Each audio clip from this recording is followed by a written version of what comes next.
We're gathered today in Bishopbriggs. We're here for a specific reason. We have got first ever meeting of the Homeland Party councillors, and we've chosen Bishopbriggs because it is the spiritual home of Thomas Muir of Hunters Hill, a great political reformer from Scotland who stood up for the working man.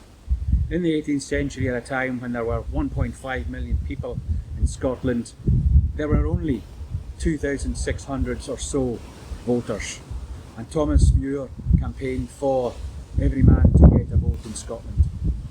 He was despised by the state and the establishment, and they accused him of sedition.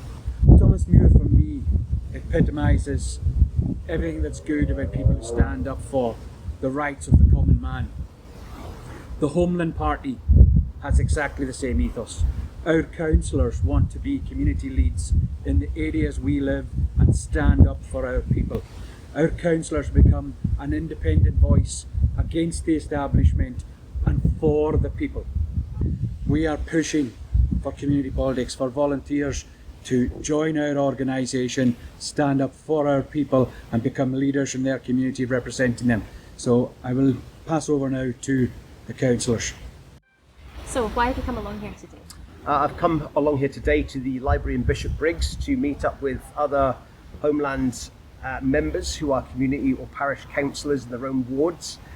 We've all decided that moving forward, what the best thing to do is to get involved in local community politics. To have a bit of a chat, try and sort out some strategy going forward for our community politics.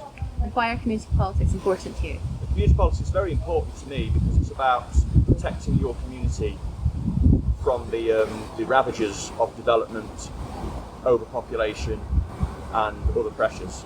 Community politics is very important. This is the grassroots movement. This is where politics is born.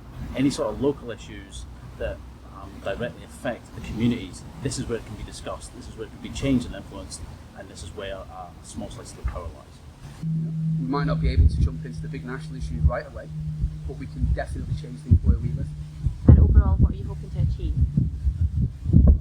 I'm open to achieve change. I'm hoping we can affect things in the favour of the British people.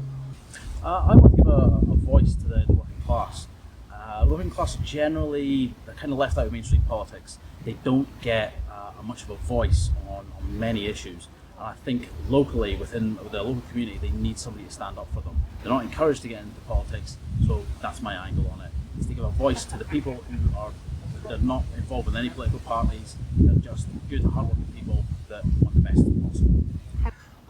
I hope to help influence what happens in my local community and essentially give the people there what they want, and take power back away from being centralised in places like Hollywood and Westminster. How would new members join? Our new members can join by going on our website, which is thehomelandparty.org, and following the join section, and you can become a member or an activist.